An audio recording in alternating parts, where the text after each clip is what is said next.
My Villain Academia, Chapter 228, Heart Trauma. So I think we're going to look back on this arc and realize that it really was fantastic. I mean, I know we're all liking it now, but there are a lot of people who are still sleeping on this, unfortunately. But man, this has really been a lot of fun, and it just keeps getting better and better.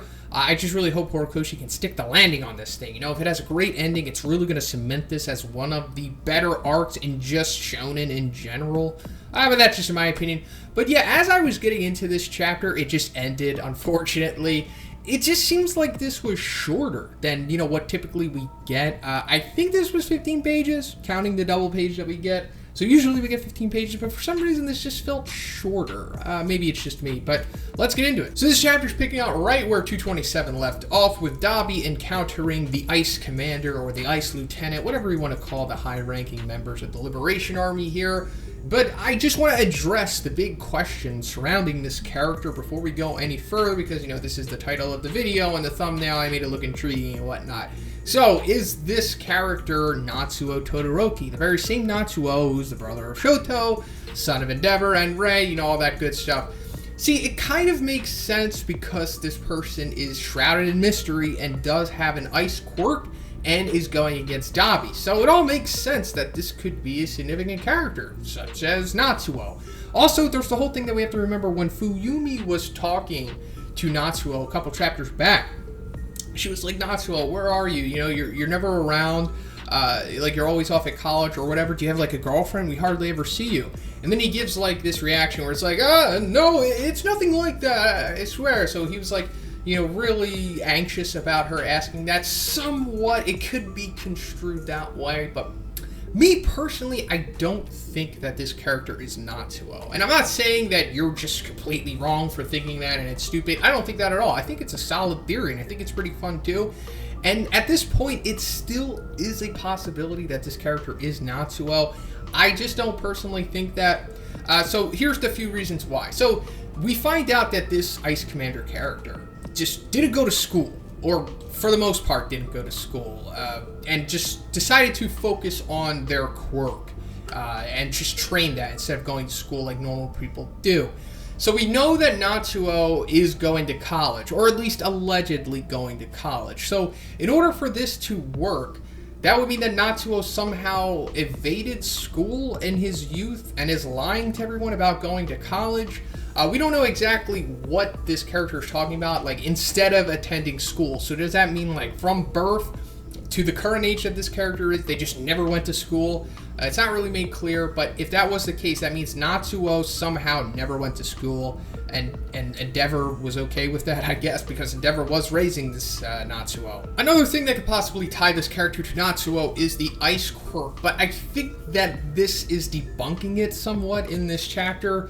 So we find out that this character's quirk is cryokinesis, which gives this person the ability to control and manipulate ice.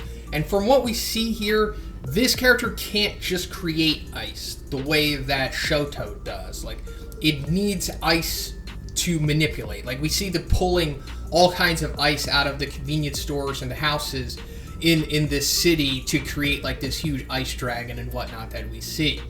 So I assume that Rei, the mother of Shoto, you know, the wife of Endeavor, her quirk is the ability to just create and manifest ice, considering, you know, the quirk that Shoto has. Because Shoto definitely doesn't have this kind of quirk. Like, this is more like Magneto, you know, the way that Magneto can control metal and whatnot. So this character is pretty much Ice Magneto, and that is definitely not what Shoto's quirk is, or at least half of what Shoto's quirk is. He can just create ice and, you know, manipulate it that way. So I assume that that is coming from Rei. Like, that is what Rei's inherent quirk is. Although we never find out what it is to this day, I still don't know if it's confirmed what Rei's quirk is, but based off of Shoto having that, I assume that's what Rei's quirk is. I mean, that's why Endeavor went after her, because he needed someone with a quirk similar to his, but with ice, because that's what Endeavor's quirk is. Hellfire, or Hellflame, whatever it's called. He can create fire and can control it. He doesn't, like, need a lighter to use his ability. He can just straight up manifest it out of the blue.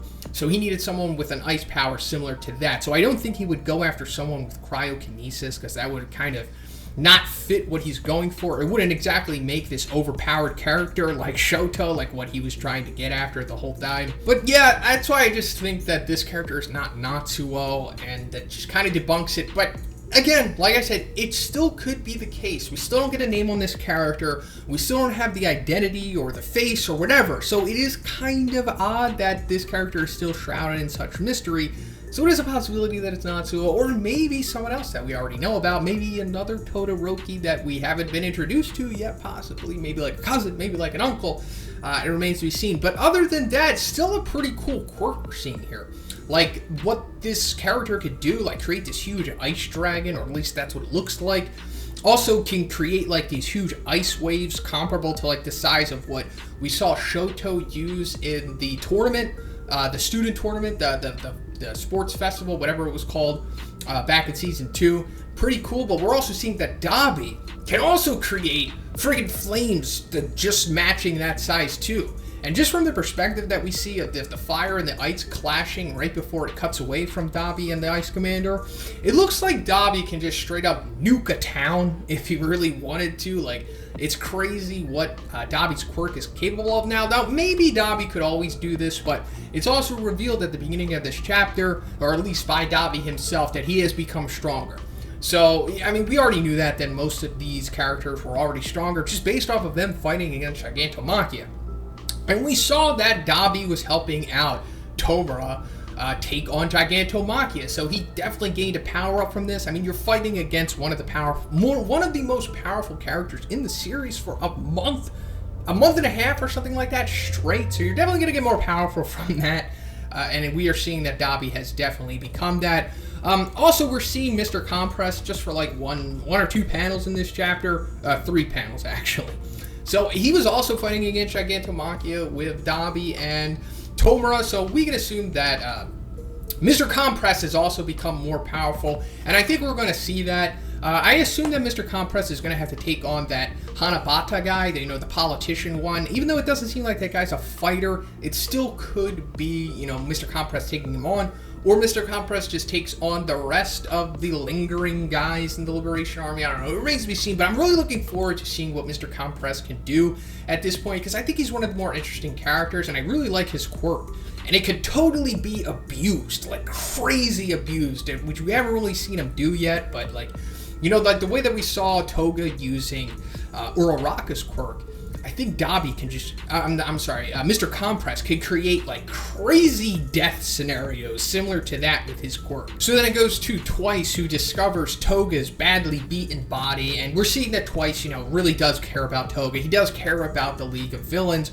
We know that this is everything to Twice. This is like the home that he's always been looking for, a bunch of misfit, outcast, weirdo, crazy people just like him to all get together and be friends and have this one big psychotic family.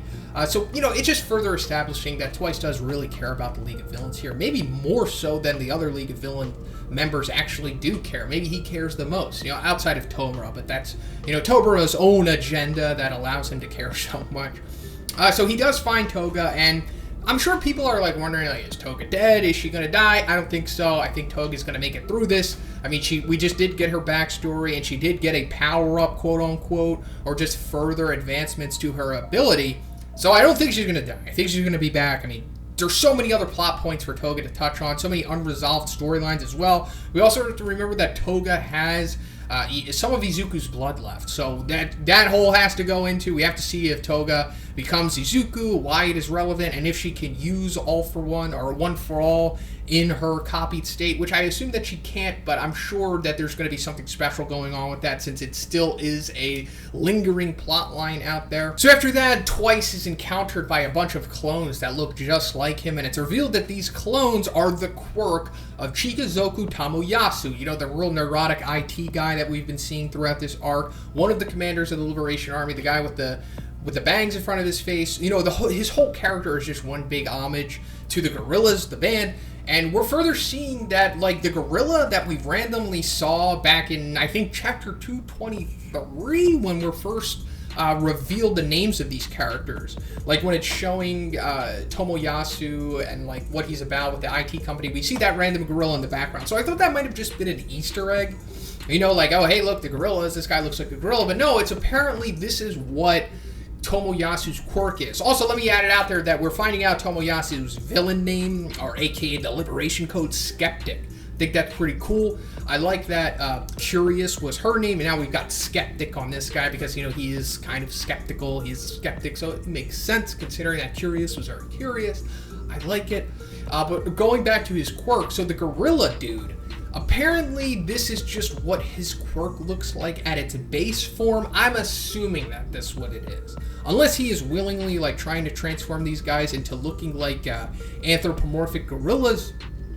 That could be the case, but it just seems like at this point that when he uses his quirk, they just become this blank gorilla canvas at first. Because when we see Skeptic and he's like, Toga is still alive and he's looking at his little laptop, we see that there's two gorillas coming in from the door. So let's get into Skeptic's quirk, which is called Shadow Puppet. And I think this is one of the better, more powerful quirks that we've seen in the series so far. So he can transform objects that are around the size of a human, such as like refrigerators to desks, into a human-sized object, like a puppet that he can control at will. And we don't know the limit on this yet. We don't know when it caps out. But so far in this chapter, we see that he can create at least 8 or 9 at a time, which is pretty damn significant because if you've got like 8 dudes that are all controlling your will, I mean, if you're going after somebody who doesn't have a completely broken quirk, you're probably going to win. I mean, we see here that like twice, perfect example, going against 6 of these dudes, like there's not really much he can do. I mean, Twice is pretty capable in himself. He's no chump. But still, I mean, if you're just going to get outnumbered, it eventually gets to the point of where your abilities are rendered useless eventually. But also on top of that, it seems like when he does create these puppets, he can also make them look like anything he wants or any person he wants because they look like what Twice does without his mask on, you know, his Buegwara Jin form. So that's pretty interesting. It just adds another layer to this quirk that makes it all the better. I mean, this quirk would already be amazing if he can just create these gorilla dudes out of objects, but on top of that, he can make them look like anyone he wants. Pretty significant ability. But other than that, it looks like they're trying to force Twice to come over to the Liberation Army, and this is just because they see value in Twice's quirk. They just want to use it to revive Redestro. They don't want Redestro to die. They are just complete, absolute zealots to this guy. And they likened this to the tragedy of Destro, you know, the original Liberation Army leader. He did die. They don't want that to happen again. So, I mean, they go on, I mean, he says Redestro can be revived no matter what happens to him. So I assume that they're going to be forcing Twice to use his quirk on Redestro in this arc, and Redestro is going to go out into the field, you know, the clone version of him, and probably wreck some people or something, or maybe fight Tobra, or maybe fight Gigantomachia. You know, it remains to be seen, but I do think that this is going to happen. We're going to see Redestro clones, like, wrecking somebody, something, at some point in this arc, and that's pretty cool. So I'm looking forward to that. But that's pretty much it for the chapter. Let me know what you think about all this in the comments. Do you think the Ice Commander is Natsuo? And what do you think is going to happen with Twice and Toga in this arc? I think they are going to force Twice to use his quirk. I mean, they already are tearing his mask off, so that probably will play some part into it. But we know that when Twice has his mask off, he gets all crazy and psychotic.